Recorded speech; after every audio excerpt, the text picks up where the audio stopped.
Tabou Combo avec New York City, premier groupe entier à décrocher un titre number one dans le hit parade français. Tabou Combo, le premier groupe haïtien qui a foulé le sol du Zénith, de l'Olympiade Paris, de Bercy, etc. Tabou Combo a joué au Danemark, devant 100 000 personnes, 100 000. Ouais. Tabou Combo a fait un malheur à Marie-Galante avec Kool and the Gang, justement, qui étaient nos idoles en 1970. Il y a des jeunes qui ne le savent pas. Il faut leur rappeler que Tabou Combo a également sauvé le compas. Il y a des stations en Haïti qui ne jouent pas la musique haïtienne. Il y a le jazz, il y a le Charles Aznavour, il n'y a pas de Elsie Rose, il n'y a pas de Léon Dimanche.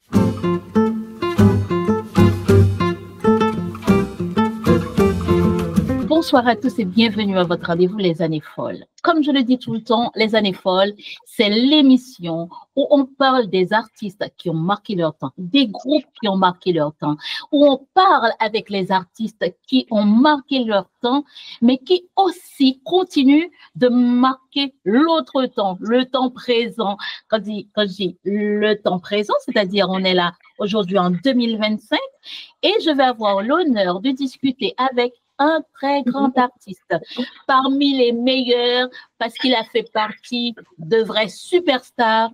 Je vous présente, et il se passe de présentation, donc j'ai l'honneur de discuter aujourd'hui dans Les Années Folles avec Yvon André.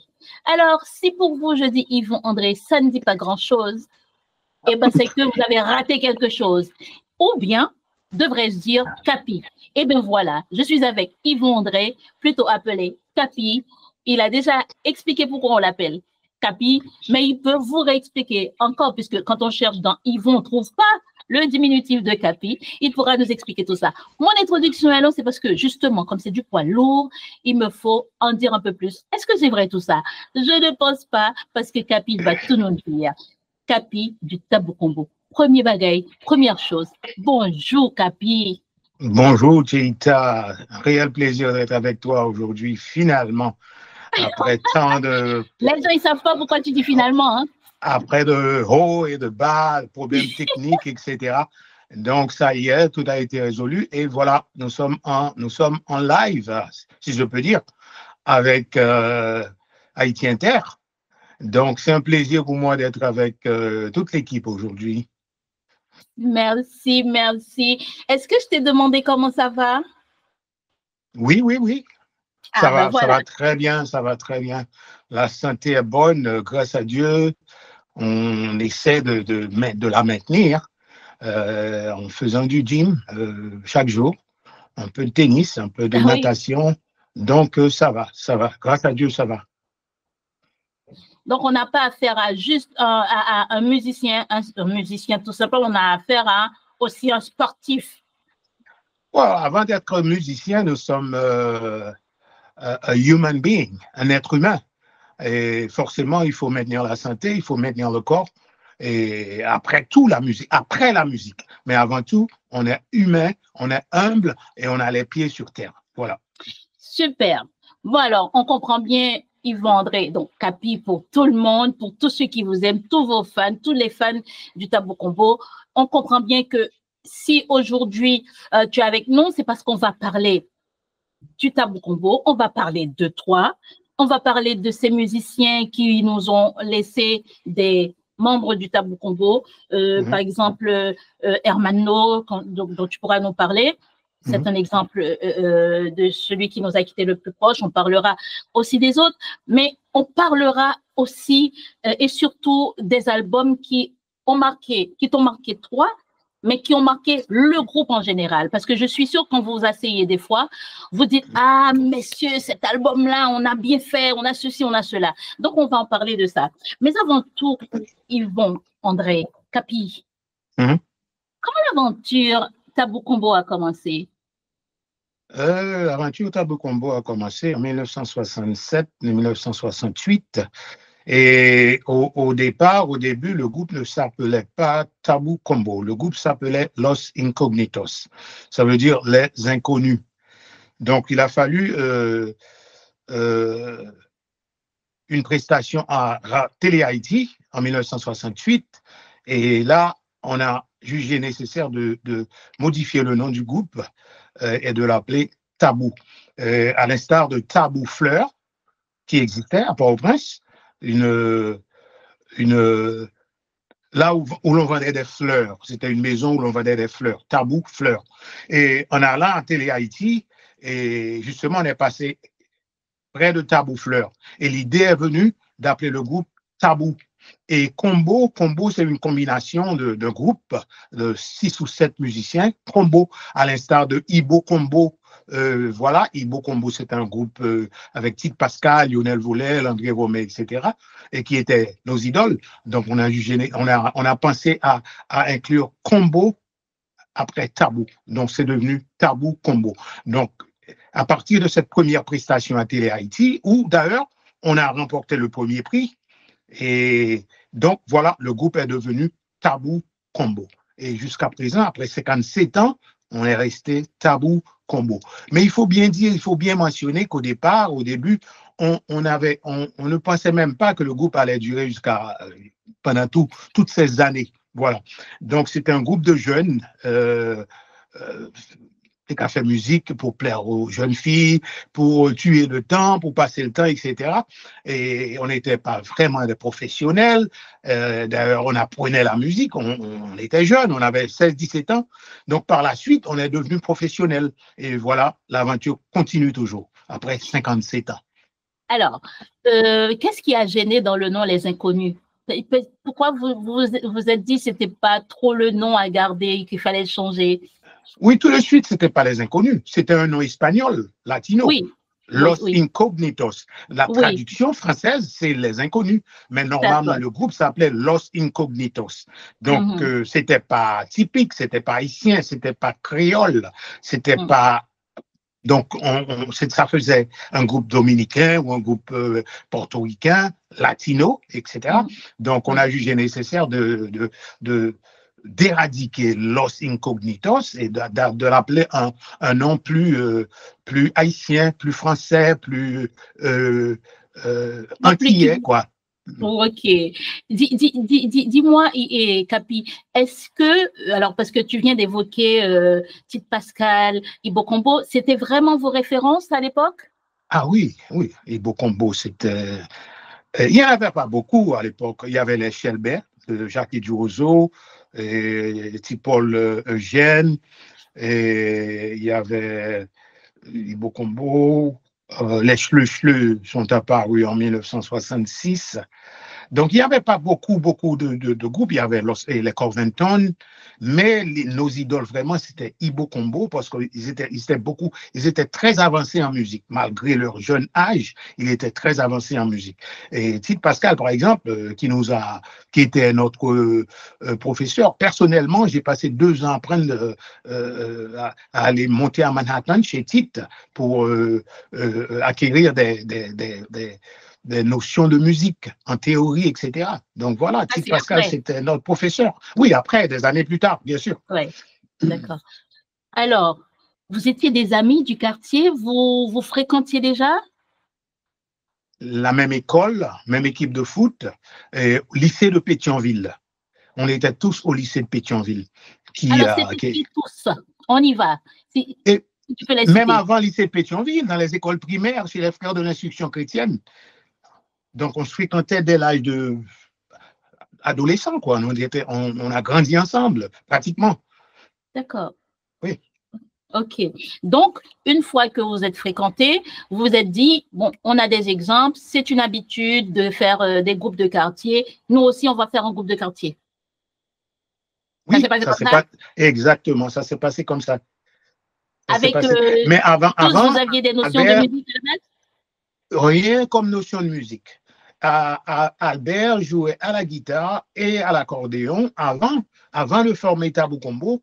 Il a participé à un groupe avec Hermano. Parce qu'eux, ils se connaissent depuis vraiment 4-5 ans. Donc, ils faisaient partie d'un groupe qui s'appelait Atomique de Pétionville. Mais ils étaient vraiment jeunes. Albert avait peut-être 14 ans. Herman aussi, 14 ans. Et donc, mais d'après ce que Albert raconte, dans une entrevue qu'il a accordée récemment, il a dit que malgré son jeune âge, il était plus avancé que les gars d'Atomic. Et parce que lui, il écoutait le jazz, il écoutait et il essayait de jouer ses pièces de jazz et les gars d'Atomic ne pouvaient pas le suivre. Donc lui, il a dit, Herman, on laisse et on va former notre propre groupe. Voilà. Et donc, il vient, il dit, toi, est-ce que tu t'appelais déjà Capi à l'époque? Non, à l'époque, je ne faisais pas partie du groupe. Ah, ok. J'ai fait partie du groupe par pure coïncidence. Il y avait un groupe également, beaucoup plus âgé que nous, qui s'appelait les Diplomates de Pétionville. Donc, les Diplomates de Pétionville, à l'époque, j'avais 14 ans. Les diplomates de Pétionville, ils avaient l'habitude de faire des répétitions dans mon quartier à moi. Donc, après l'école, 4 heures d'après-midi, je finis mes devoirs et je vais assister aux répétitions des diplomates. Et voilà, comme coïncidence, ils jouaient une kermesse à l'école Sacré-Cœur de Turgeau. Comme c'était un dimanche matin, 10 heures du matin, un dimanche, mes parents m'ont autorisé, m'ont permis d'aller à Port-au-Prince à la kermesse. C'était pour les jeunes, etc. Donc, pas de problème. Tu rentres chez toi à 1 heure, sur table, on mange ensemble, etc. Donc, j'ai dit à mes parents, 10 heures, à 12h30, je serai chez moi. Donc, voilà, comme coïncidence, le percussionniste des diplomates ne s'est pas présenté à cette prestation. Donc, comme je suivais à toutes les répétitions, j'étais toujours présent à observer, etc. Le guitariste, maestro du groupe, me dit, eh bien, Capi, et tiens les percussions. Et j'ai tenu la percussion, j'ai joué normalement. Alors, Albert, lui qui est venu également à la kermesse, il m'a vu jouer avec les diplomates de Pétionville. Donc, du fait que je jouais avec les diplomates de Pétionville, il pensait que j'étais déjà un musicien accompli. Tu vois? Donc, arrivé à l'école le lendemain, lundi matin, il me dit, Capi, tu sais, tu vas jouer avec nous parce que hier, je t'ai vu jouer avec les diplomates. Ça m'a ébloui vraiment. Bam. Et la première prestation que je fais avec Los Incognitos, mon père est venu me chercher. Il dit, je n'ai pas de musicien dans ma famille, ton grand-père n'était pas musicien, moi je ne suis pas musicien, tes frères ne sont pas musiciens, moi je suis un homme militaire, je suis militaire de carrière, pas de musique, pas de musique dans la famille. Voilà, et il m'a pris, j'étais époustouflé, j'étais déconcerté, et je suis revenu chez moi. Donc, et eux, ils continuaient à faire des prestations. Mais à l'époque, on ne faisait pas des prestations dans des nightclubs. Ils jouaient dans des balles, on dit balles privées, balles salons, chez les gens. Donc, voilà. Donc, j'étais chez les Moïse, je me souviens très bien. Et après ça, bon, je ne fais plus partie du groupe. Mais, vacances 3 mois,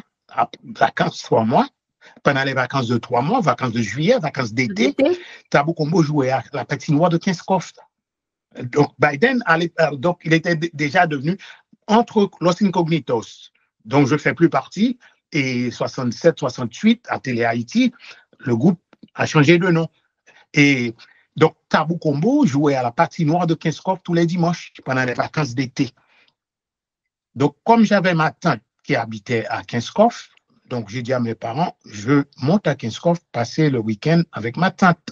Pas de problème. Donc, de chez ma tante, je me suis rendu à la patinoire de Kingscroft, et j'ai performé avec Tabou, ils étaient contents, etc., etc. Je suis rentré chez moi à 5 heures du matin.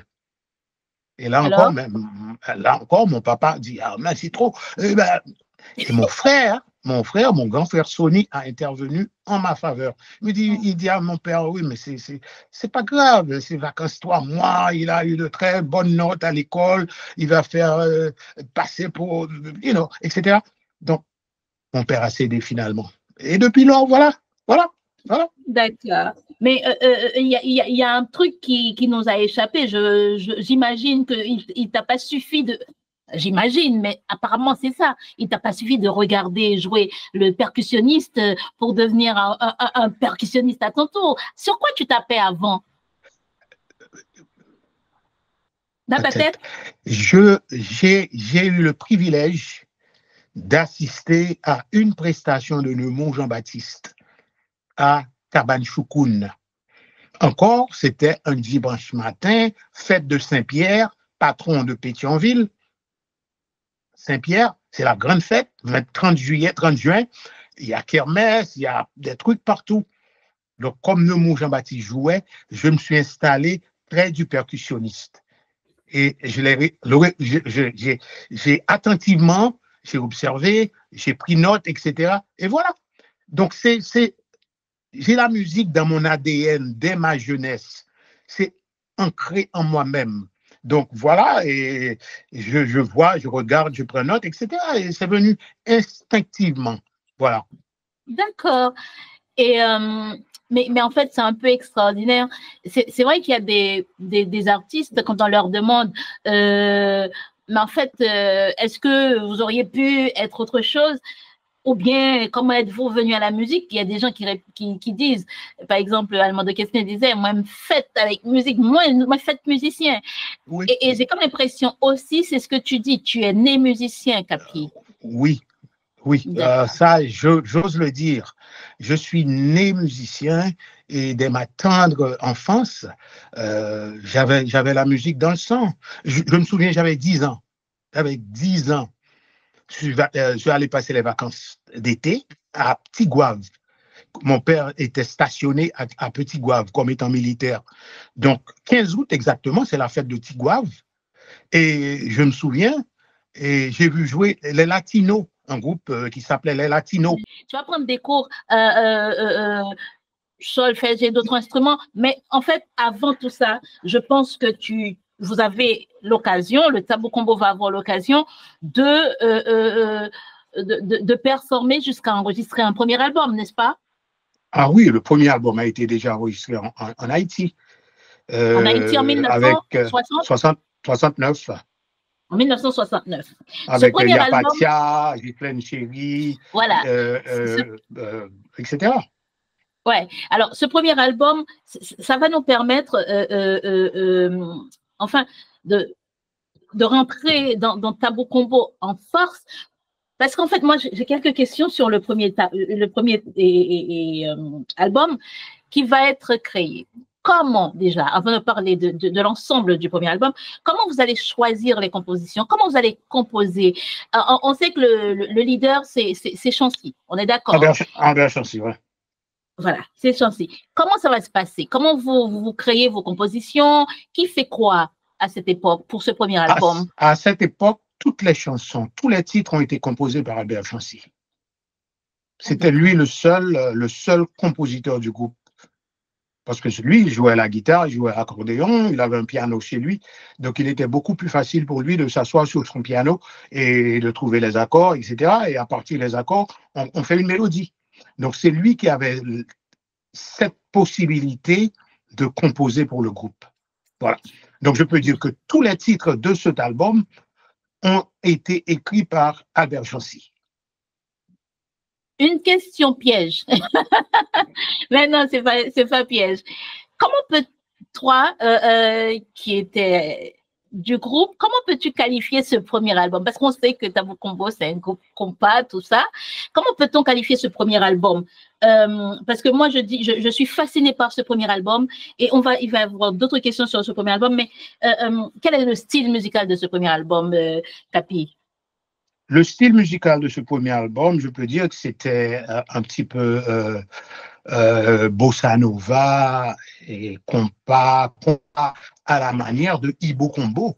À la manière de Ibo Combo. C'était pas un compas lourd comme celui à l'époque de Neumont Jean-Baptiste ou des Schleu. C'était un compas plus ou moins, et je peux dire, jazzé, pas jazzé 100%, mais quand même d'une façon Ibo Combo, à la manière de Ibo Combo, comme je disais auparavant, qui étaient nos idoles.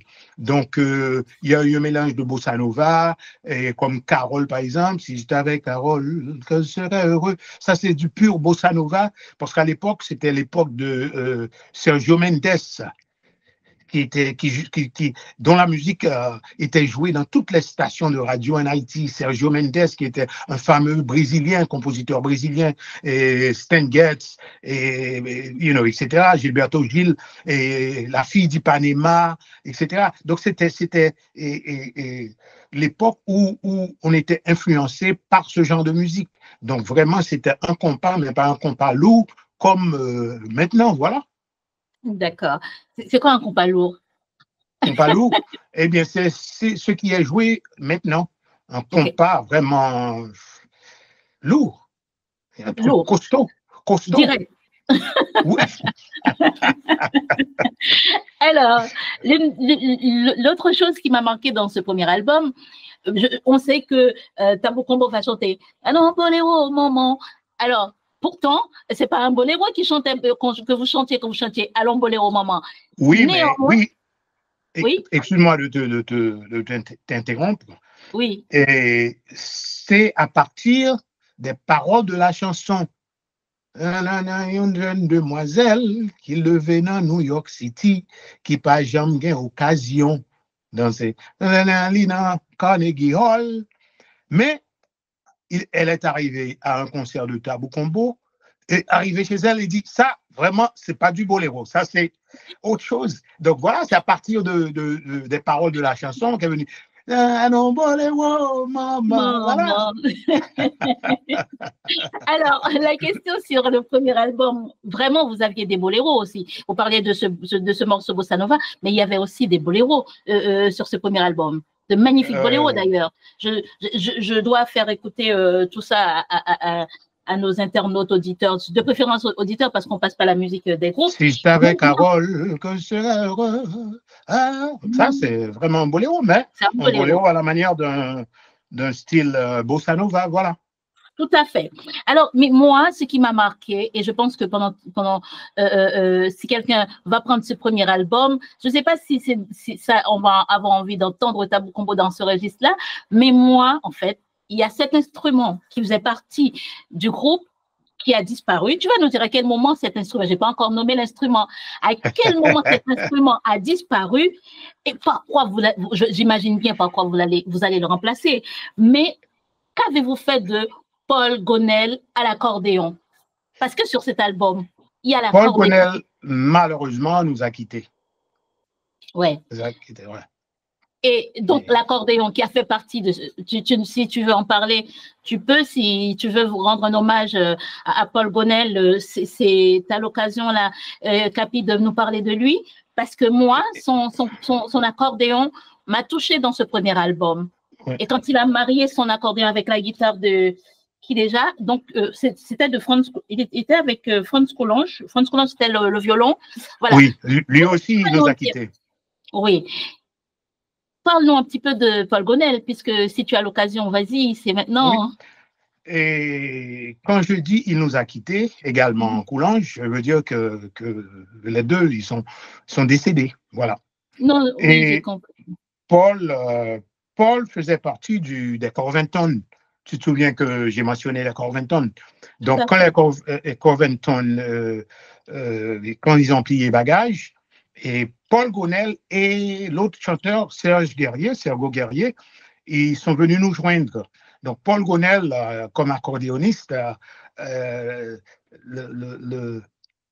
la beauté chez Paul Gonel, son inspiration, on finit de jouer, on plie les bagages et on finit de jouer à Kinskov, par exemple. Les instruments sont restés chez Albert Chancy. On a répétition mardi. Donc, il n'a pas son accordéon avec lui, qui est resté à Pétionville, parce qu'il va remonter de Port-au-Prince pour venir à Pétionville, faire une répétition en mardi. Donc, il n'a pas son instrument avec lui. Et Paul arrive mardi, il dit, c'est une musique neuf pour nous, là. Il dit, mais, bon musique. Il dit, là, musique à la tête, mais. Et bam! Et mélodie en sous-sol. Exactement un titre de manière vraiment jazzique. Mais il dit, Paul, mais ton instrument est là, comment tu as pu créer ce chef-d'œuvre? Il me dit, Donc, il était doué, vraiment doué. Coulanges, lui également, il jouait au violon, justement, dans le premier album de Tabou. Malheureusement, ces deux superbes human beings, beautiful people, nice, you know, ils sont partis, voilà. Ouais. Mais ils ont laissé, en tout cas, dans ce premier album du Tabou Combo, moi j'ai aimé écouter ce mariage du violon, de l'accordéon. Je crois que si je ne me trompe, dans Yapatia, je crois qu'il y a ce solo d'accordéon, mais on entend aussi le violon qui vient ponctuer. C'était magnifique. Dis-moi, Capi, ce premier album, est-ce que vous êtes nostalgique, vous, tous les membres de Tabou Combo qui êtes vivants aujourd'hui, est-ce que vous êtes nostalgique de ce premier moment, de ce premier album? Personnellement, non. Aussi. Non, écoute. Après 57 ans, musicalement, on a beaucoup évolué. C'est vrai. Donc ça, c'est mon opinion personnelle. Et si toutefois j'ai l'occasion d'écouter cet album, il me dit rien du tout. Parce que c'est démodé, quoi. Ça fait déjà 58 ans. Pour moi, c'est mon opinion personnelle. Et ça, sincèrement, je te le dis. Et ça me dit rien du tout. Musicalement, ça me dit rien. Non. D'accord. Bon, puisqu'on parle d'album, alors si le premier album, justement, ça nous permet de parler de l'évolution, justement, comment allez-vous évoluer? Vous allez remplacer. Donc, Paul Gonel vous a quitté, Franz Coulanges vous a quitté, vous n'allez plus utiliser d'accordéon, vous n'allez plus utiliser de violon.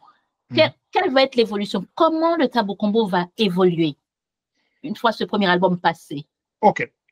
11 août 1970, le 11 août 1970, Tabou Combo a cessé d'exister en Haïti. On a fait un bal d'adieu à l'hôtel Ibolélé. L'aventure Tabou, c'est fini. Bam. Avec un album enregistré. Avec un album. Oui. C'était un disque souvenir. Seulement 500 exemplaires ont été imprimés. Voilà. Les parents d'Albert Chancy disent, voilà, fini la musique. On t'expédie au Canada pour étudier business et de revenir au patelin. Parce que son père était un businessman, il avait un parloir funèbre, etc. Il avait d'autres business. Donc, tu vas au Canada, tu étudies et tu reviens chez toi pour business dans la Gonamon. Ce sera ton business, tu gères avec tes soeurs, tes frères, etc. Donc, l'aventure musique terminée.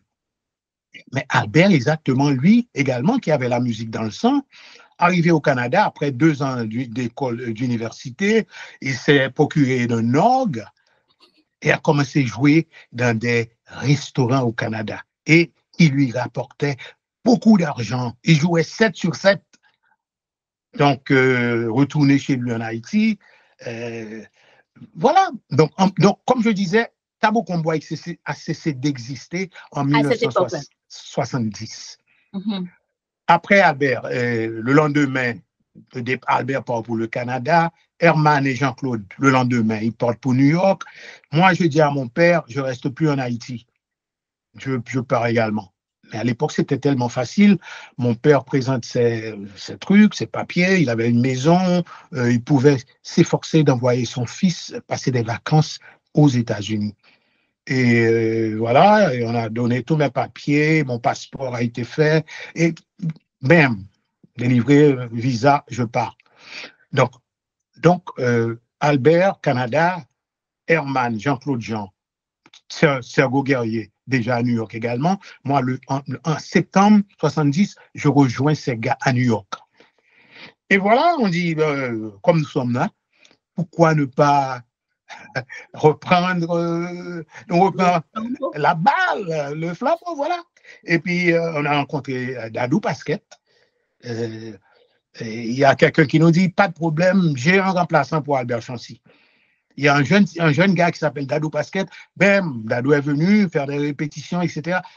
Bam. Et voilà, l'aventure a recommencé. Dès novembre 71, novembre 70, le groupe nous repartit. Et on a eu notre premier album à la canne à sucre. qui était une boîte très en vogue à New York. Et on a même décroché un contrat à la canne à sucre. Et le premier album qu'on a fait, c'était Tabou Combo à la canne à sucre. Ouais, en 72, on a fait Respect, dans lequel se trouve Padap, le fameux titre repris par Carlos Santana. Et 74, avec l'arrivée de Tabou Combo avec New York City, premier groupe entier à décrocher un titre number one dans le hit parade français. Et justement, ce qui a retenu mon attention, la semaine dernière, justement, il y a quelqu'un qui a écrit « Après Tabou Combo, Joey Douet-Filet est le deuxième haïtien qui a fait TF1 en France. » Donc, il faut bien attirer l'attention des gens, des jeunes qui ne savent pas que Tabou Combo a été le premier groupe antillais à avoir un numéro 1 dans le hit parade français. 1 million d'exemplaires vendus, New York City. Voilà. Pour ceux il faut qui le dire pas. avec ce titre, New York City, dont l'album porte le nom. On est d'accord? C'est bien cet album? Capi? À la petite danse. Voilà. Alors, justement, comme tu nous parles de cet album, et il y a très peu de choses, alors par rapport au premier album, est-ce que tu peux dire que cet album New York City, c'est le premier album finalement que tu vas retenir du Tabou Combo? Non, je retiens tous les albums. Hein. Et je viens de te parler de 71, Tabou Combo à la canne à sucre. Je viens de te parler de 1972, Tabou Combo avec Respect. Depuis l'entrée à New York, c'est mon âme met à genoux. Padap. Donc, voilà. Et Mabouya qui est devenu Mabouya. Et donc, tous les albums ont retenu mon attention. 1976, Indestructible, 1977, L'Indice, etc. 1987, et Quitter me fait femme, 1989, aux Antilles a marqué exactement toute une génération. Et jusqu'à présent, le son de cet album, le son est neuf, le son est vivant, est costaud, est digital. Voilà. Et voilà. En Haïti, vous aviez comme référence le Ibo Combo. Aux États-Unis, quand vous redonnez vie au Tabou Combo, qui est entre guillemets mort en 1970 avec le départ d'Albert Chancy, quelles vont être vos références à vous, les musiciens? Là, arrivé aux États-Unis, on a été influencé par des groupes américains plutôt, par des groupes haïtiens. Voilà, c'est pour ça, c'est la raison. On est différent des autres groupes haïtiens. On est influencé par Earth, Wind and Fire, the Commodores, et Kool and the Gang, etc. Donc là, on a ajouté les cuivres à la manière de Earth, Wind and Fire. On a ajouté piano, keyboards, au lieu d'un accordéon. Voilà. Donc, c'est là, c'est parti de l'accordéon. À ce moment-là. Donc, justement, l'influence est plutôt une influence américaine, parce que qui dépend du milieu ambiant. Parce qu'on vivait aux États-Unis, on était 100% influencé par la musique de James Brown, Earth, Wind and Fire, etc. Donc, c'était on regardait ces gens et on s'est dit, voilà, c'est cette musique, cette idée, cette image que nous voulons présenter au public, qu'on a voulu internationaliser notre musique. On ne voulait pas rester dans un cadre fermé pour jouer justement pour les Haïtiens seulement. Il faut élargir le sphère musical, non seulement le sphère musical, il faut élargir et aller dans d'autres milieux, d'autres frontières, dépasser les limites. Voilà. Et la musique, c'est un langage universel. Donc, il faut propager cette musique avec l'influence, bien sûr, avec faire prévaloir la culture haïtienne avant tout, mais élargir le cadre. Voilà. Alors, avec toutes ces influences, Yvon Capi, il trouve où sa place, le compas, là-dedans? Compas, oui, à la base, c'est un compas, mais un compas imprégné d'une fondation américaine. D'ailleurs, on a fait des titres exceptionnels en anglais et en funk américain.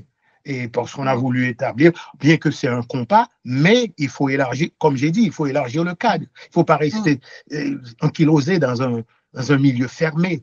Voilà. D'accord.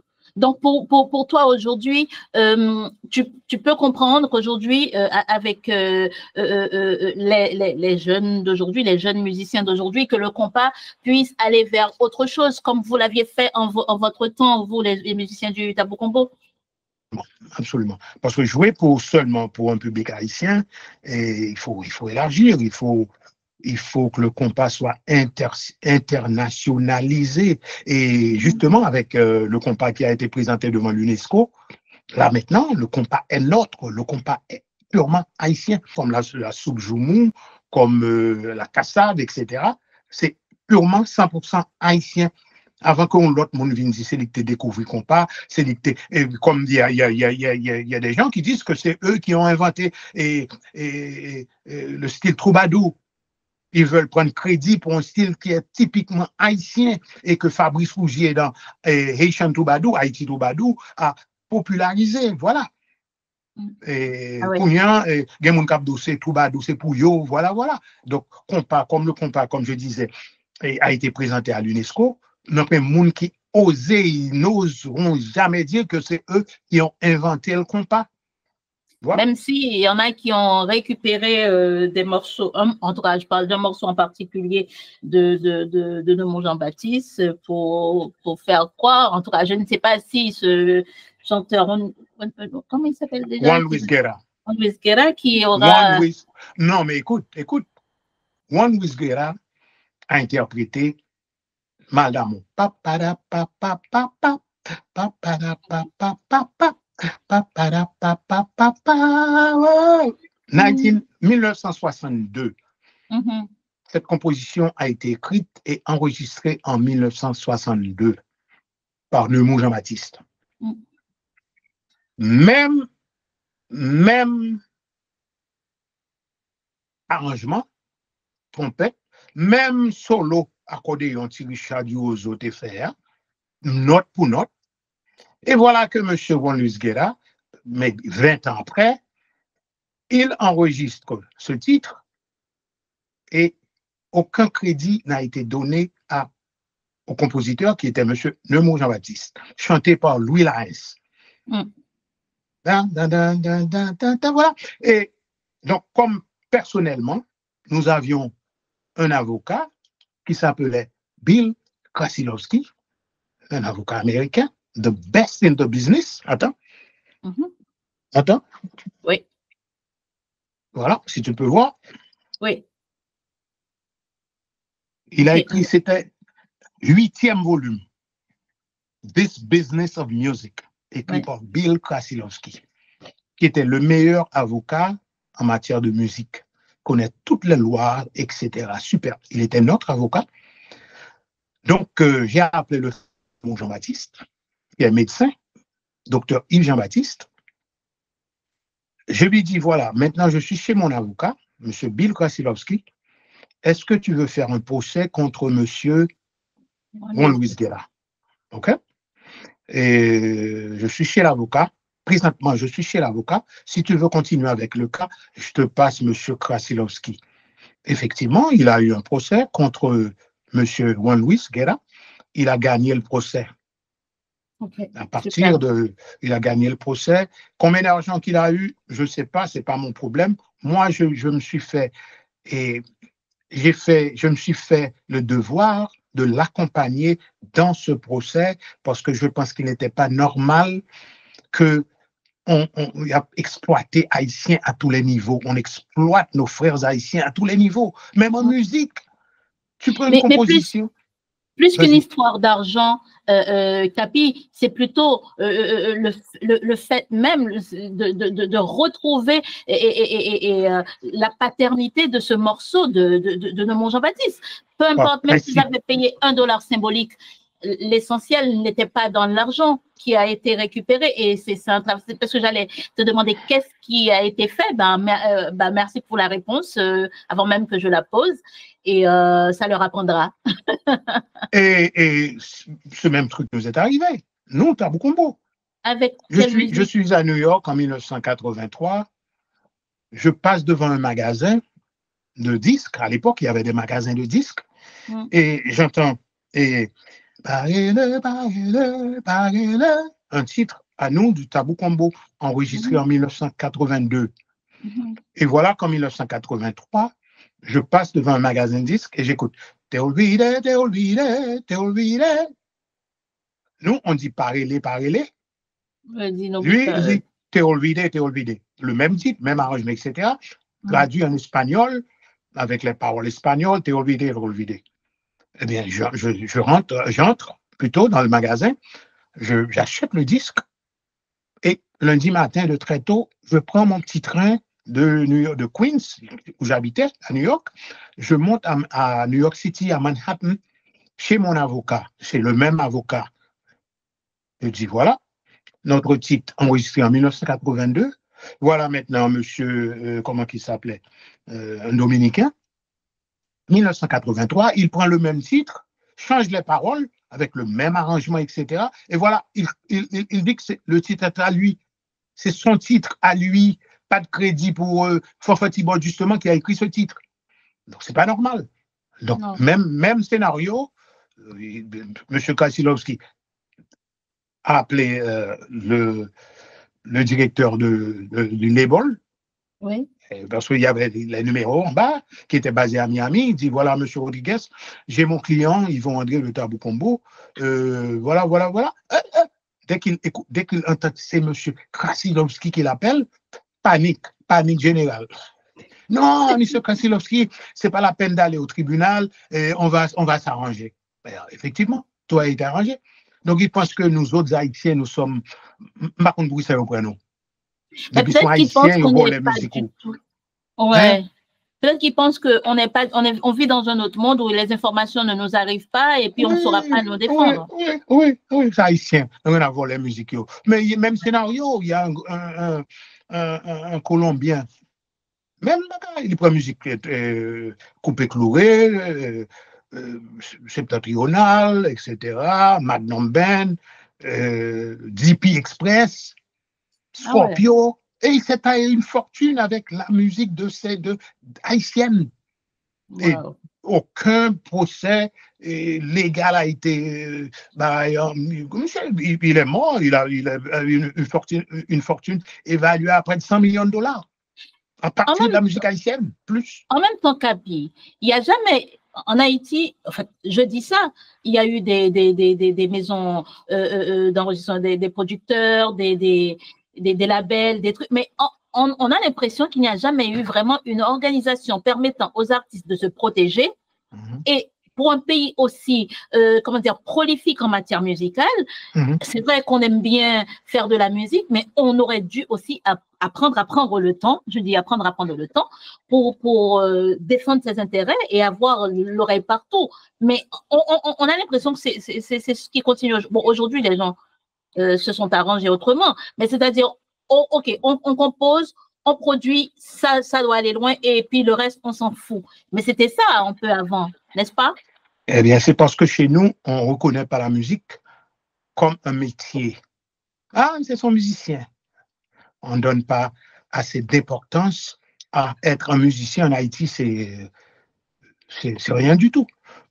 Normalement, il devrait y avoir une société comme la SACEM, justement, en France, pour gérer les droits des auteurs, compositeurs, etc., de musique. Et il y a eu une tentative avec Hermano, justement, et Thiraoul Denis et Ansi Desroses. Ils ont fait une tentative d'inventer une société en Haïti pour défendre les droits des auteurs, compositeurs. Mais rien n'a été. Bon, j'ai bien dit, ils ont tenté, mais il faut avoir l'appui de l'État. Donc, s'il n'y a pas un appui auprès de l'État, on considère les musiciens comme n'importe qui. Voilà, jusqu'à présent, il n'y a pas une société qui défend nos droits comme musiciens. C'est un métier. Mais chez nous, c'est différent. C'est différent. C'est pas devenu un métier aujourd'hui, Capi? Mais j'ai jamais été reconnu comme un métier chez nous. Ah, c'est son musicien. Voilà l'idée. Wow. Ah, on dit musicien. Après 2025, oui. Musique pas reconnue, il ne pas reconnaître musicien comme un métier, comme une profession chez nous. Je te le dis, c'est vrai. Hein? C'est vrai. On ne reconnaît pas. L'idée en Haïti, c'est d'avoir un fils après baccalauréat qui devient médecin ou avocat. C'est l'idée conçue dans leur mentalité. Allez étudier, c'est là sommes un docteur, m'a dans l'école médecine. Et pourtant, être musicien, c'est une profession. Mais ce n'est pas reconnu chez nous comme une profession. Je te dis, les artisans qui travaillent à Croix des Bouquets, qui ont d'énormes talents, qui font des trucs extraordinaires avec des fers découpés, le métal. Eh bien, ça, c'est vraiment énorme, c'est super. Non, mais c'est vrai. Bon, on est en 2020. Tu vois un Américain qui arrive devant une pièce de ces gens, dit, oh my God. Et quand tu leur dis que c'est fait à la main avec du métal, 55 gallon oil drum, recycled metal, fait à la main, oh my God. Ils sont restés éberlués. Et puis, on a ici même, c'est quoi des bouquets, tu vois? Si c'est un Haïtien pareil qui fait bagarre là, il n'y a pas d'importance. Une question d'éducation. C'est la mentalité. Ouais, c'est les séquelles de la colonisation. Voilà. OK. Parce que j'allais dire, on était à une époque, on est passé à une autre, on devrait pouvoir évoluer. D'autant que les étrangers, quand ils viennent acheter ces pièces dont tu parles là, eh ben, ils vont les vendre très cher à l'étranger, ça devient des œuvres d'art, et peut-être qu'il faudrait qu'on éduque le peuple autrement. Alors, qui pour faire, c'est autre chose. Ce n'est pas une priorité pour certains gens chez nous. Ce n'est pas une priorité. C'est triste quand même. Triste. Bien sûr, c'est triste. La priorité, c'est... Voilà. Oui, mais priorité, c'est-à-dire, si tout allait bien, eux aussi, ils empocheraient davantage. Je suis désolée. Si tout allait bien. Tout allait bien. Mais pour moi, ça ne peut pas aller. Bon, bref. Donc, c'est dommage. C'est dommage parce que dans une société, même si on peut dire ce qu'on veut, on a besoin de la musique. La musique, dit-on, adoucit les mœurs, mais ça ne fait pas qu'adoucir les mœurs, ça aide à vivre. Comment peut-on d'évaluer une profession à ce point? Et vous, les musiciens, parce que même si vous vivez à l'étranger, même si vous auriez d'autres nationalités, vous restez quand même des Haïtiens. Qu'est-ce qu'on peut faire, mon Dieu, pour que... Alors, lui, j'ai dit mon Dieu, mais c'est une expression. Qu'est-ce qu'on peut faire pour que, justement, on arrive à avoir ce métier comme un métier étudié à l'école? Parce qu'avant, à l'école, quand tu as été à l'école, je sais pas, tu m'as dit lycée, tout ça, vous aviez la possibilité d'apprendre à jouer d'un instrument.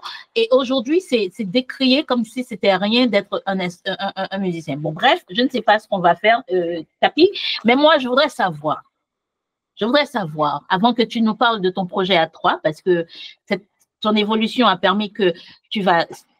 tout en étant avec le Tabou Combo, et puis nous parler aussi de l'avenir du Tabou Combo, parce que c'est très important. Maintenant, parlons des albums. Si aujourd'hui, Capi, tu devais proposer un album à quelqu'un pour découvrir Tabou Combo et Haïti en même temps, et la musique d'Haïti, quel album choisirais-tu, toi, personnellement, dans ce flot plus d'une trentaine d'albums du Tabou Combo et tout ce que je n'ai pas cité? Quel serait cet album? New York City. Il y a deux. Il y a deux. C'est pas New York City, non, c'est pas ça. Non, c'est l'album New York City. C'était voilà. Et celui-ci, ça, c'est justement, c'est l'album qui a été présenté en France sous l'étiquette Barclay et qui a connu un succès international.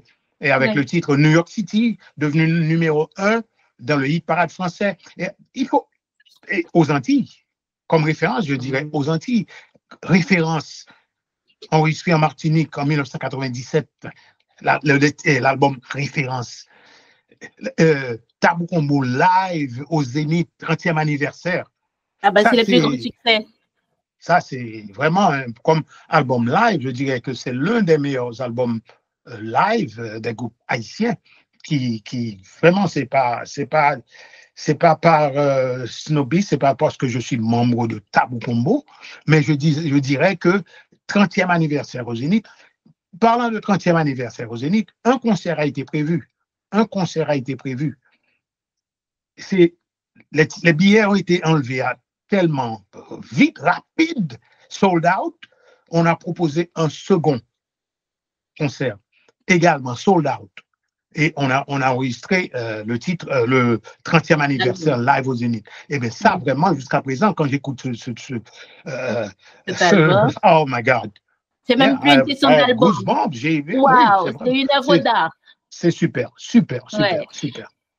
Donc, j'en conclus que Tabou Combo, les plus grands succès enregistrés live, ce serait le premier album que tu choisirais parmi la pile. Oui, c'est définitivement. C'est difficile, hein? Tabou en fait, Combo, c'est toujours embêtant. 30e anniversaire live au Zénith. Ouais. Et à mentionner également, Tabou Combo, c'est le premier groupe haïtien à fouler le sol du Zénith. Ben, il est premier. Non, mais il y a des jeunes qui ne le savent pas. Il faut leur rappeler que Tabou Combo a également sauvé le compas. Parce qu'à l'époque, 86-87, le zouk nous a envahis. Les radios en Haïti ne jouaient plus le compas, ne jouaient plus la musique haïtienne. Ils jouaient rien que du zouk. Ils ont même dégradé le compas. C'est pas la musique. Voilà la bonne musique. Et il a fallu que Tabou Combo joue avec le ténor du zouk. En Haïti, à New York, à Miami, à Ibo Beach, Jumbalana Club, et Miami Convention Center, Palladium à New York. Il a fallu que Tabou Combo joue avec ce ténor du zouk. Et à partir de là, le compas a repris et il reprend l'âme Tabou Combo et compas direct reprend encore. Mais Tabou compas direct est fini. Ouais, ça a donc, repris. Il faut rappeler à ces jeunes que Tabou Combo a relevé le défi zouk. Ça, je le dis sans crainte d'être contredit. On a relevé le défi. Voilà. Mais Capi, qui pour le dire? On aurait pu compter. On aurait pu compter sur les journalistes, les animateurs, je ne sais pas moi, en Haïti déjà, pour apprendre à ces jeunes qui arrivent et qui veulent apprendre de la musique, qui pour leur apprendre tout ça? Qui? Mais ces jeunes ont été influencés par justement les gens de la radio. Alors, si quelqu'un te dit, voilà, c'est ça la bonne musique, votre musique n'est pas une bonne musique, ça c'est de la merde, excuse l'expression, eh bien, et pas oublier, ils ont dans leur tête un gars qui est derrière un microphone. En Haïti, c'est paroles, c'est l'évangile. Donc, s'il te dit c'est vrai, c'est parce que la plupart du temps, il y a de ces gens qui savent rien du tout. Voilà. Donc, quand un gars te dit, voilà, c'est le zouk, c'est bagay, bossa nova. Il y a des stations en Haïti qui ne jouent pas la musique haïtienne. Ils ne jouent pas la musique haïtienne, période, il y a le jazz, il y a le Charles Aznavour, il n'y a pas de Ancy des Roses, il y a le Charles Aznavour, il y a le Gilbert Bécaud, mais il n'y a pas de Ancy des Roses, il n'y a pas de Léon Dimanche. C'est du snobisme. Bon, ça se faisait avant, qu'il y avait cette section de la radio nationale où on passait de la musique aussi, de la musique classique, mais il y avait des émissions avec des gens qui parlaient. Tu sais, je vais au Brésil. Rien que la musique brésilienne. Il faut au moins 80% de musique chez nous. En vont jouer musique étrangère, il faut jouer musique lacayou. Eh bien, en Haïti, c'est pas pareil. Nous avons une station en Haïti qui parle jouer musique haïtienne, période. Par snobisme. Ils ont plutôt joué Charles Aznavour, ils ont plutôt joué, etc. Mireille Mathieu. Toujours cette mésestime. On s'estime pas. On s'estime pas. On s'estime pas, oui, voilà. Tout ce qui est haïtien pas bon en jeu, tout ce qui est haïtien pas bon. Il a fait glorifier par étranger, puis Haïti pas bon en jeu. C'est triste. Yvon André, je sais que on doit parler. Je vais revenir sur le tabou pur, dur, avec toi dans pas longtemps. Mais Yvon André, tu as eu le besoin. Je dis le besoin. Tu me diras si c'était pas un besoin de t'exprimer à un moment donné, tout en étant avec le Tabou Combo. Quel a été ce besoin de faire un album solo au départ dans cette année-là quand tu fais sortir, est-ce qu'une carrière parallèle ou juste un besoin du moment d'exprimer en 1980 de sortir ton album à toi? Quel a été ce besoin, Yvon André? Bon, le besoin, c'était une façon de m'exprimer. Musicalement, c'est une expression de ce que j'apprenais justement. Je commençais à étudier le piano, je faisais des cours de théorie avec Tite Pascal. C'était ce besoin de m'exprimer comme musicien. Voilà. Et ce que c'est parallèle avec ce que je fais avec Tabou. Ce que je fais à Tabou, c'est différent. Ce besoin de m'exprimer, d'imprégner mes propres compositions à un public, voilà ce que je peux faire en dehors de Tabou Combo. Ça, c'était une première expérience en 1980 avec l'album Mirage. Ensuite, en 98, avec beaucoup plus de maturité comme pianiste, etc., et producteur, arrangeur, etc., j'ai fait la compagnie Compas avec Sonodisc en France, avec Monsieur Perse, directeur de Sonodisc. C'était vraiment ça, c'était un album. Jusqu'à présent, j'écoute. Ensuite, 2006, je tourne la page. Là, je fais un projet, j'entreprends un projet qui s'appelle Afro-Caribbean Project. Eh bien, là, c'est une autre formule. Afro-Caribbean Project, c'est plutôt rendre hommage aux pionniers, à ces pionniers qui ont ouvert la voie à ma génération. Et quand je parle de ces pionniers, je mentionne toujours en premier M. Guy Durosier, qui je considère comme le meilleur musicien que Haïti ait jamais produit. Donc, il y a Guy Durosier, il y a Dodolphe Legros, il y a Eddie Prophète, mon pianiste préféré. Donc, il a fallu que je rende hommage à ces pionniers et du même coup, préserver ce genre de musique. Donc, voilà. Donc, dans Afro-Caribbean Project, ce que je fais, c'est de reprendre ces titres des années 50, des années 40. J'ai même repris un titre cubain. C'est pas seulement la musique haïtienne, la musique caraïbéenne, Afro-Caribbean Project. J'ai même repris un titre daté de 1936, une musique cubaine qui s'appelle El Manicero. Donc, j'ai fait un arrangement extraordinaire là-dessus. Et 1936, ce titre a écrit en 1936, El Manicero. Donc, c'est ça, c'est rendre hommage à ces pionniers qui nous ont ouvert la voie et du même coup, préserver ce genre de musique qui tend à disparaître. Donc, voilà. Et là, je suis au volume 8. Et le dernier volume en cours, c'était le volume 8. Et avec qui j'ai performé avec mes enfants. Voilà. Voilà. Tu as réussi à passer l'amour de la musique à tes enfants? Oui, voilà. Et là, maintenant, présentement, je travaille sur un autre projet qui s'appelle Trésor Lacaille.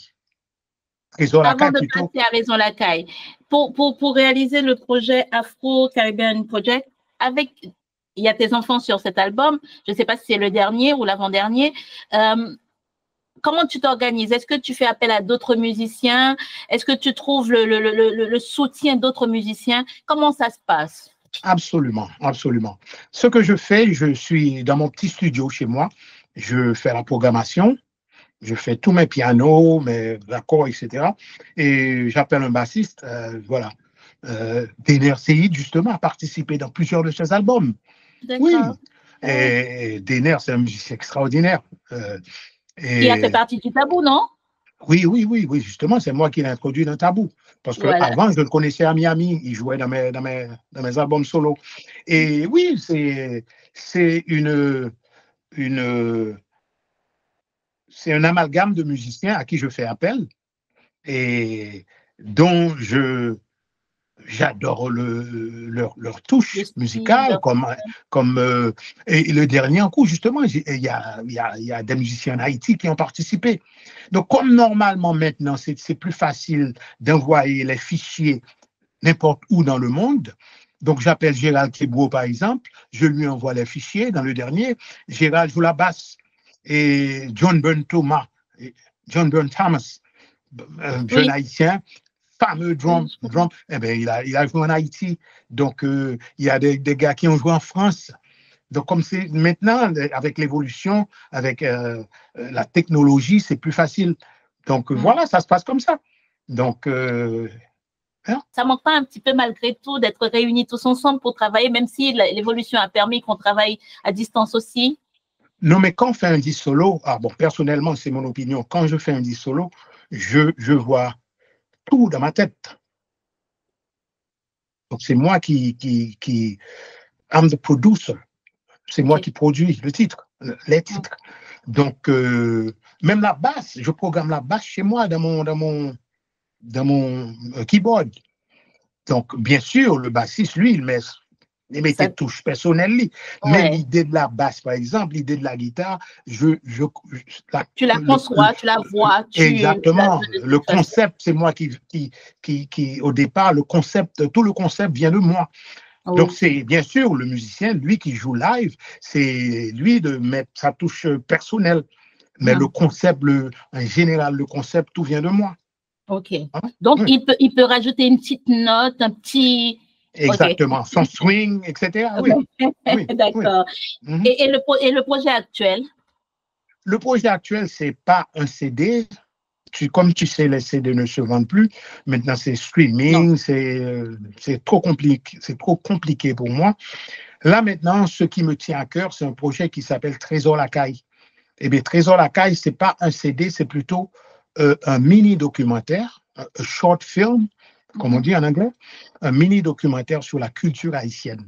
Le concept a été créé à partir d'un titre que j'ai écrit qui s'appelle Trésor Lacaille, dans lequel je glorifie nos trésors, nos sites historiques, landmarks, nos musiciens, les icônes de la musique haïtienne, et Micheline Laudin-Denis, les Martha Jean-Claude, les Luman Casimir, les Émeraude de Pradine, les Candio de Pradine, et les Dodolphe Legros, les Guy du Rosier, les Cito Cavé, les Boulot Valcourt. Ça, ce sont des gens qui méritent d'être immortalisés. Ce sont des icônes de la musique haïtienne, des icônes de notre culture. Donc, j'ai tenu à glorifier ces gens dans un titre que j'ai écrit qui s'appelle Trésor Lacaille. Et à partir des paroles de cette chanson, l'idée m'est venue de faire un mini-documentaire sur la culture en général. On voit Bassin Bleu, on voit la Citadelle Laferrière, on voit Dany Laferrière, on voit Yannick Laens, tu vois, donc c'est tout un amalgame je vois Jean Price-Mars, je vois Jacques Roumain, de l'égalité des races, je vois Jacques-Stéphane Alexis, je vois tout ça. Donc, il faut absolument glorifier ces gens qui font partie de Trésor Lacaille. Donc, voilà. Donc, tu passes du piano, de ta percussion, du piano à la caméra, c'est ça? Non, c'est pas moi non, il y a un réalisateur. OK, d'accord. Il y a un réalisateur. Moi, ce que je fais, j'écris la musique, mais il y a un réalisateur qui voit le concept, etc.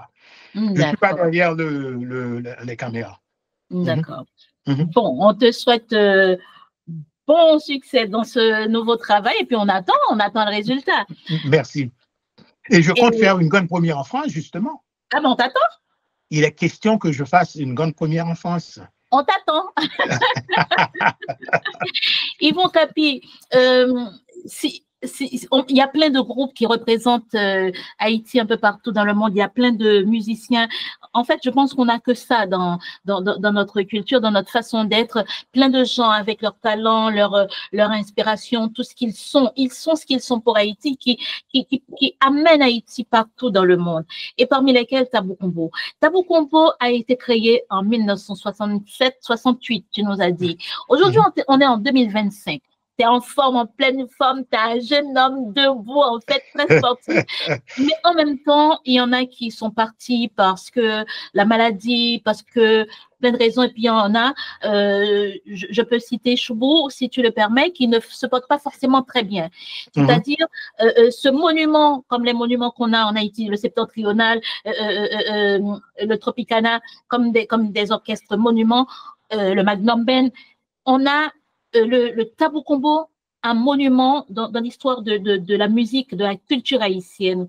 Comment pensez-vous faire, vous, les membres actuels du Tabou Combo, qui restent en activité? Parce que chaque fois que je devais faire cette interview avec toi, soit tu devais aller performer avec le groupe quelque part. Comment vous allez faire, Yvon Capi et Yvon André Capi, pour que ce groupe continue d'exister? Eh bien, voilà. Je me souviens que durant les 10 dernières années, on parle de la relève, la relève. Quand est-ce que vous allez faire la relève? La relève. Ma réponse a été toujours ainsi. La relève, ce n'est pas un phénomène spontané. Ça se fait graduellement. Il y a une marche à suivre. Ouais. Voilà la mentalité, voilà le concept Tabou Combo.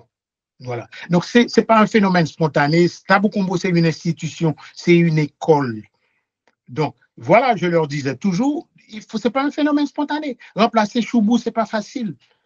Remplacer Capi, ce n'est pas facile. Remplacer Fafati Bot, ce n'est pas facile. Remplacer R, ce n'est pas facile. Donc, il faut introduire un jeune. Tout d'abord, il faut suivre le concept Tabou Combo et nous entrer dans l'institution.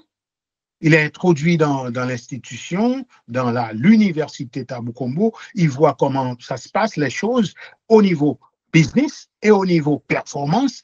Et quand il est prêt, bam. Donc, ça a été fait, le travail a été fait, ça a pris du temps, mais maintenant, ça se fait. Si tu vois Tabou Combo là, maintenant, en 2025, eh bien, comme ancien, il y a Herman. Non, pardon. Il y a pas Herman, oui. Il y a Capi, il y a Fofan, il y a Jean-Claude Jean. Coïncidence, aujourd'hui, 4 février, c'est l'anniversaire de Jean-Claude Jean. Et on en profite pour lui souhaiter bon anniversaire. Oui, bonne année, Coq. Joyeux anniversaire, Jean-Claude Jean, Master Groove. Voilà. Donc, tu vois, toujours. Mais il y a les jeunes qui ont pris leur place au sein du groupe. Il y a le bassiste qui a 33 ans. Il y a le jeune batteur, Jonas Imbert, 35 ans. Il y a Papito. Il y a Djoumaï, ils sont jeunes. Donc voilà, le travail a été accompli, mais pas un travail spontané, mais graduellement, on introduit ces jeunes dans le groupe. Et voilà. Et eux, ils ont la mentalité, ils ont compris le business, ils ont compris le concept Tabou Combo. Donc voilà. Donc, éventuellement, ils seront là encore dans 30-40 ans. Comme Septembre l'a fait, comme Tropicana l'a fait, exactement. Est-ce que vous leur faites signer un contrat pour respecter l'institution qu'est le Tabou Combo, la façon dont ils doivent se présenter, respecter la musique? Ils ont signé un contrat pour ça? Absolument. Ah ça ouais. pas arrivé souvent, il y a 50 ans. Tabou tropique septembre, nous devons porter au sous-dos, nous.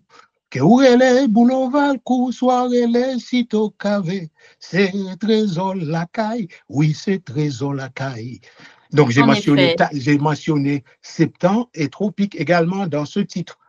Ça peut arriver souvent au orchestre 50 ans. Tabou tropique septembre, nous devons porter au sous-dos, nous. Voilà. En effet. Trésor la caille. Trésor la caille. Ouais, trésor la caille. Ça, c'est super. Comment vous avez... On sait que tous, on doit partir, hein, mais ce vide, j'imagine, ce vide qu'il a laissé, Herman, comment vous essayez de le combler? I miss him every day. Ça veut dire qu'il me manque chaque jour. Sur le podium,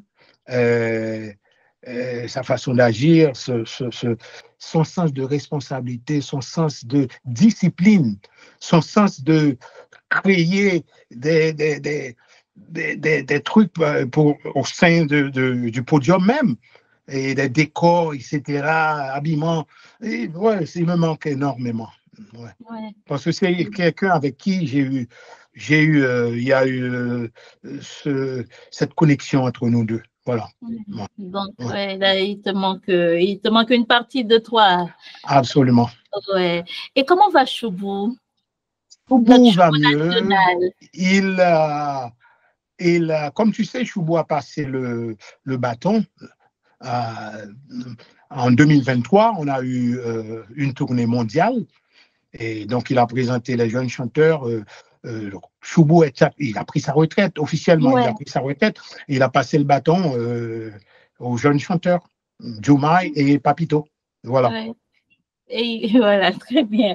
Il nous manque aussi ce Choubou avec son charisme. Je pense que chacun a son charisme. Les chanteurs ont du charisme, mais Choubou, notre Choubou. Notre Choubou national. Notre Roger M. Eugène. Bon, je pense qu'on oublie même son vrai nom. On reste avec. On peut même plus dire. Non, mais parfois il disait Roger M. Pas la lettre M. Ouais. Tu vois? M. Choubou M. Eugène. Donc, je m'aime. Wow. Bon, moi je sais que on peut pas parler du Tabou Combo comme ça. C'est pas ça le but en fait de dire chaque détail du Tabou Combo. Ce qu'on doit retenir du Tabou Combo, c'est que il n'y a pas un groupe comme le Tabou Combo, n'est-ce pas? Et Capi. Non, well, mais tu peux le dire. Je suis tellement modeste que. Elle ne fait pas genre. Hein. C'est à toi de le dire, pas à moi. Bon, là, tu nous as dit un truc, mais en fait, je voulais te poser cette question parce que vous appelez les superstars, les mecs, qui s'occupaient des costumes. Vos costumes, là, d'autres trucs, comment vous êtes habillés, qui s'en occupait? C'est Herman qui dessinait tout. Oh. C'est lui qui dessinait tout, ses costumes, justement. Tout a été dessiné par lui. Ouais. Ah, il était styliste en plus. Ah ouais, oui. Ouais. Ah ouais, c'est lui qui vous habillait en plus. En plus, ouais. Ah ouais. Parce que moi, je voulais savoir, je me dis, mais les gars, comment ils s'habillent? Certes, ils s'appellent le Tabou Combo des superstars là, mais quand même, vous envoyez, hein. Plein de trucs. Est-ce que toi, je sais qu'on est toujours très, comment dire, très frustré. Quand on parle, quand on donne des interviews, quand on échange sur sa vie, sur ce qu'on est. Moi, ici, je ne veux pas de frustrer. Je voulais savoir, Capi, est-ce que toi, il y a un truc dont tu voulais parler absolument quand tu parles du Tabou Combo et qu'on n'a pas évoqué ici? Non, je pourrais dire que je voulais faire des éloges de Tabou Combo. Ce que Tabou Combo a accompli, ce que Tabou Combo représente pour la culture antillaise en général, pas seulement Haïti. Ce que Tabou Combo, tout d'abord pour Haïti, Tabou Combo a fait prévaloir le nom d'Haïti à travers le monde. Je me souviens qu'en 1975, on faisait une tournée dans toutes les villes françaises avec le number one, New York City. Il y a des jeunes qui ne savaient même pas où c'était Haïti, qu'Haïti existait. Haïti, mais c'est où? C'est où? Oh, les gars! Et voilà. Donc, on a fait prévaloir le nom d'Haïti. On a exporté le nom d'Haïti à travers le monde. Tabou Combo, le premier groupe haïtien à avoir un number one hit dans le hit parade français. Tabou Combo a joué pour la société Baron Philippe de Rothschild. Tu sais ce que ça veut dire, la société Baron Philippe de Rothschild en France? Oui, c'est l'une des plus grosses sociétés françaises. Eh bien, on a eu l'occasion de jouer pour cette société en 2 occasions. Et je me souviens justement qu'Herman a apporté une bouteille de rhum, du rhum d'Haïti, à la baronne Philippine de Rothschild. Et ça, Herman lui a dit, c'est le rhum de mon pays, c'est le rhum d'Haïti. Donc, tu vois, une dame, la baronne Philippine de Rothschild, une dame qui valait 60 milliards d'euros. Et elle est tellement simple. Elle est montée sur le podium, etc., etc. On a eu l'occasion de jouer pour cette société en 2 occasions, en 2004 et à Courchevel, et en 2001 à Courchevel, 2004 au château à Bordeaux, où il avait la crème de la société française. Il y avait M. Charles Aznavour, il y avait M. Gérard Depardieu, il y a eu un ancien président, je crois que c'était Pompidou. Tu vois, et Tabou Combo, il y a Placido Domingo qui a chanté avant nous et a introduit Tabou Combo. Donc, il faut dire ces choses parce qu'il y a des gens qui ne le savent pas. Donc, Tabou Combo, c'est la fierté d'Haïti à travers le monde. Tabou Combo fait représenter Haïti. Tabou Combo représente Haïti. Il faut le dire, même si on est modeste, mais il faut le dire parce qu'il y a des gens qui ne le savent pas.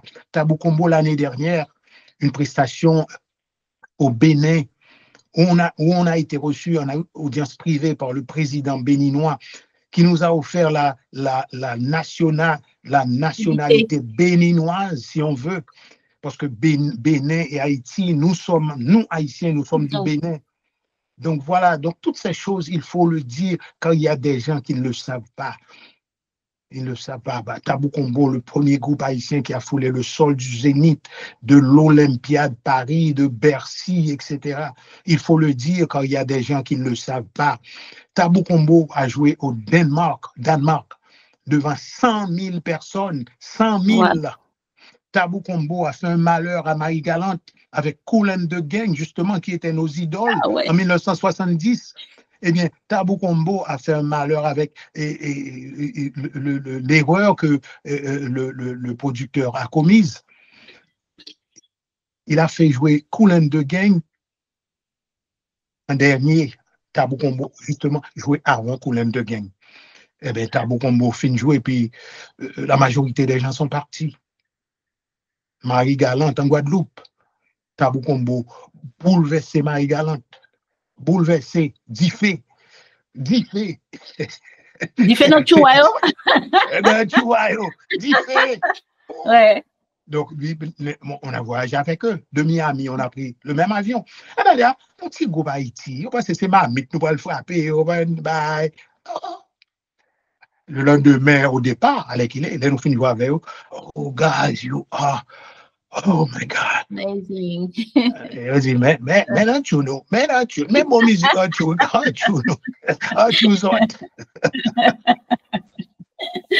En tout cas, en tout cas, de notre côté, nous, à Haïti Inter, on continue de parler des groupes, on continue de les mettre en avant et on a tendance à croire que la musique de ce temps-là, que les jeunes n'ont pas connue, c'est une musique à mettre de côté. Nous, on leur dit qu'il faut qu'ils aillent découvrir, car c'est de là qu'on apprend, c'est comme ça qu'on apprend les bonnes choses. Et si on veut y mettre sa patte, sa touche, oui, on pourra après. Mais c'est vrai qu'on ne cessera de parler de ce phénomène tabou qui a engendré du taboumania un peu partout et partout il passait. Tabou Combo, Joey doit être filé le 10 mai prochain à Sainte-Lucie. Donc, voilà.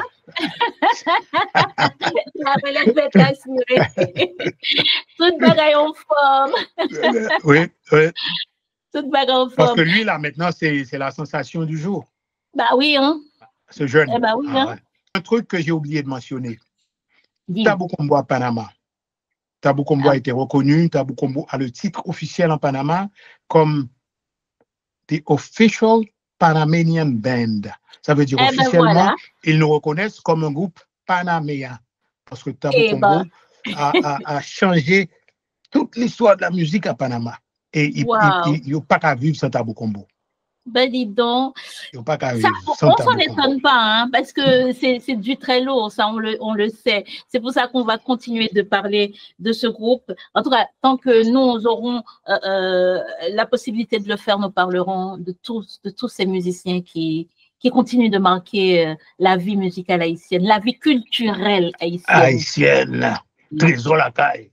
Trésor la caille, Capi, trésor la caille. Bon, nous couvrons tout le bas, oui, là, pratiquement. Mais oui, Capi. On a tout couvert. Je te dis un grand merci. Et sur cette émission-là, je vais en profiter pour dire merci à David Bontemps qui avait fait le premier pas. Ah ouais, ouais. Et c'est quelqu'un que j'admire énormément. Il est magique, hein? Ah ouais. Alors, petit rappel, Capi, c'est un percussionniste, arrangeur, compositeur, pianiste, chanteur. Et qu'est-ce que je dois dire d'autre de toi, Capi? C'est toi, je ne sais pas. Merci en pile, Capi. Ok, d'accord. À la prochaine. Merci. C'est ton plaisir. Et merci à toute l'équipe. Allez. Ciao. Merci. Bye bye. Bye. Timberland.